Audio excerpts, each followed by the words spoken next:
It's here, by the sides of the Canal in Berkshire, that one may find the prime specimen of a magnet fisherman. Oh, there's one now. Watch him as he prepares his line. Careful not to get any tangles in. You must approach him cautiously because he may be aggressive.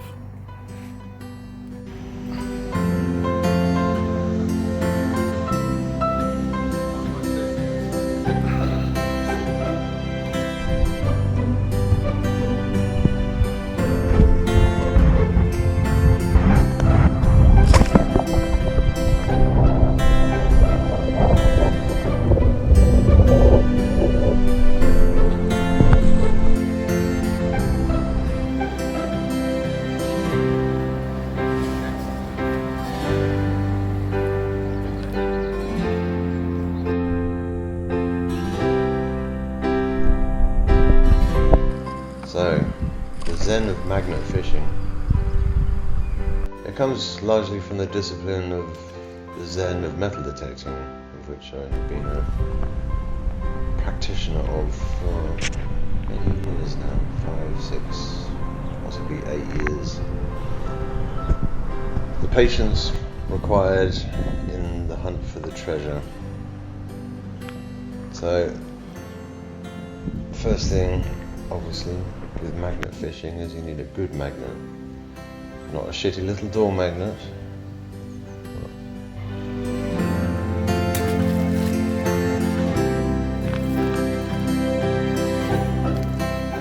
So the neodymium that we're using currently is about,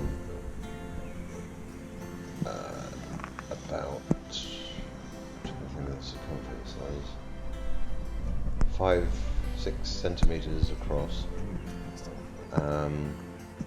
Comes drilled with some very solid covered loops attaching a cabled rope, sorry. And the rope that came with it is about 15 meters long, so nowhere is out of reach, unless we're talking the sea, but we're not. We're talking canals and rivers around the Great to get that view.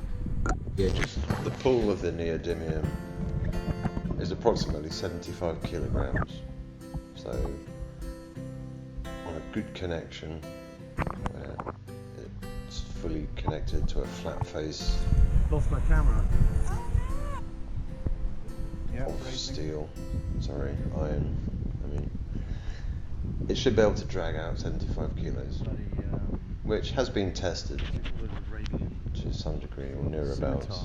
I think the heaviest we've pulled out so far is around maybe 20 kilos, which was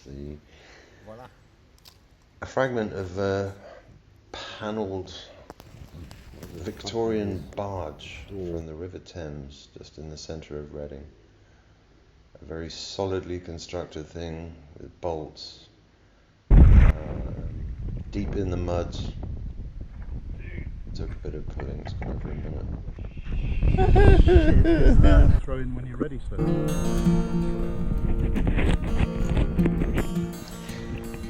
So the zen of the magnet fisher comes from the zen learned from metal detecting, and that is time and time again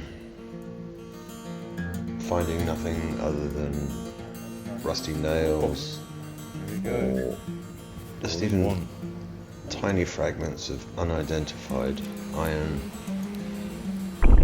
drawing those in every time and not being put off by that, or perturbed, or disappointed, or frustrated, but just keep going.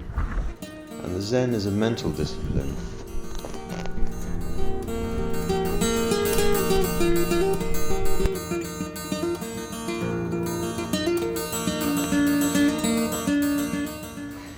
The zen is a mental discipline.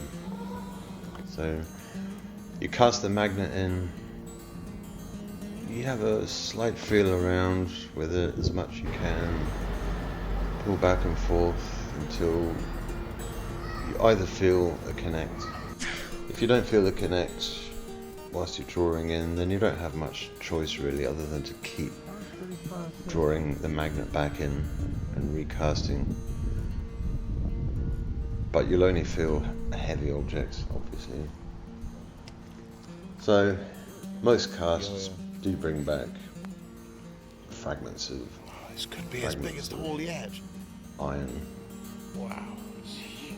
the nails, the pin tacks, the paper clips,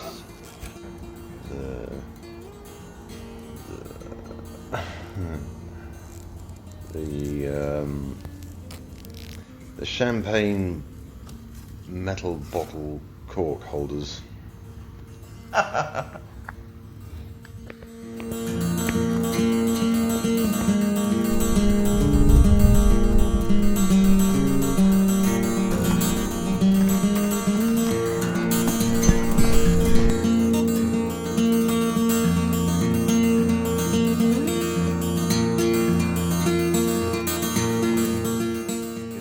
So this has become a COVID-19 hobby. It gets me outside and something to do.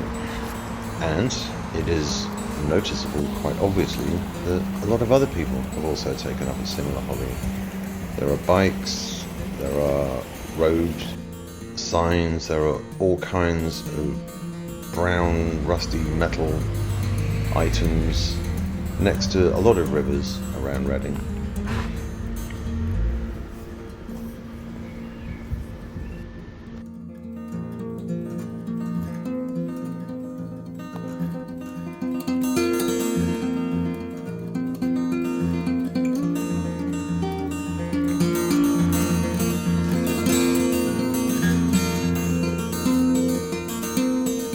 So amongst some of the more interesting finds so far have been 2 cast iron axe heads, one from Henley, which looks old, that looks really old, and another from the site of a Roman ford in Goring, which might not be so old but looks interesting.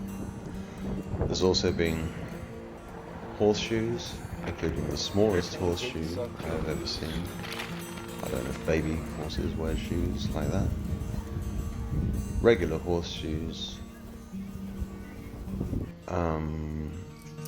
Scooters. 3 scooters.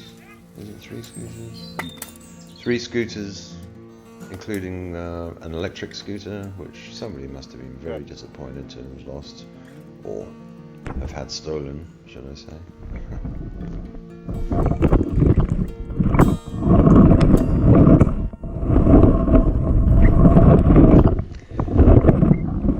There's also been a Ethernet power switch box of some kind, from a modern office, obviously. Heavy, very heavy that was. Came out of the Holy Brook, surprisingly, disappointingly, because the Holy Brook should be, well, you would hope, would have more interesting things than Ethernet switch boxes in it, but you've got to throw your Ethernet switch box somewhere if you don't want it, I suppose.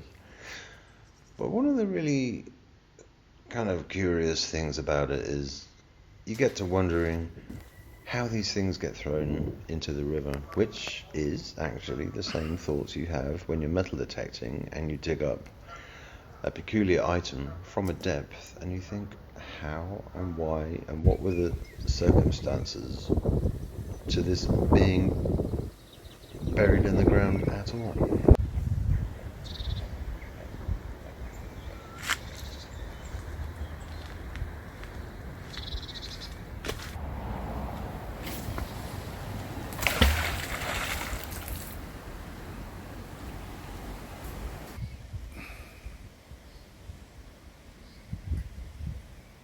Just through here, see if you can grab this magnet that they've got stuck.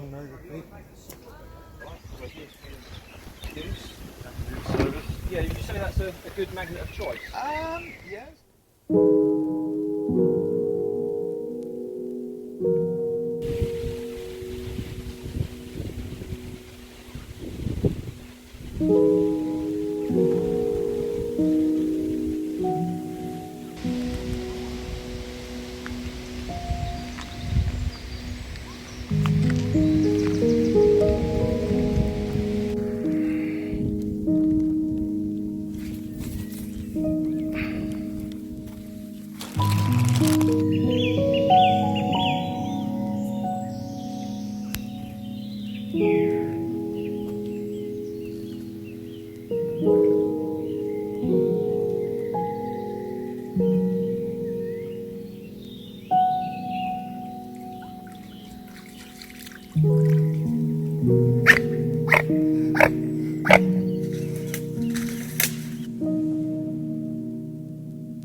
Canal locks are interesting places because people discard things from boats and have done for 200 and whatever years.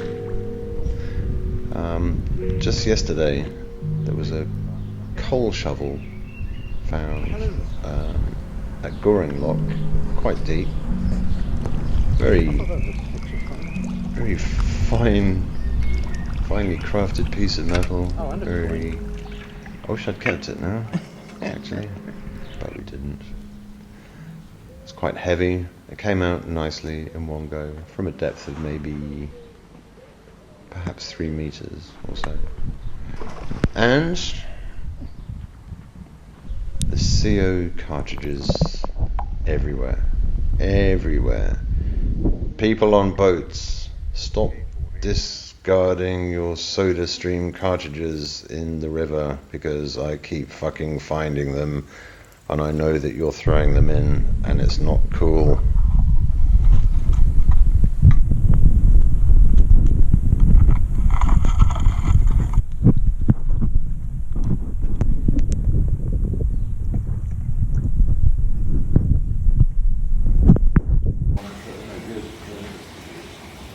It's got a pull of about 80 kilos, I think. That's quite a magnet. It's a heck of a magnet, isn't it? It's a heck of a magnet. This has been another Socks and Sandals collaboration, and if you want to see some more, which I'm pretty sure you do, then you've got Bluebells here, Renault Clio here, something YouTube wants you to see here, but don't forget to like and subscribe here. So for me, for now, ta-da!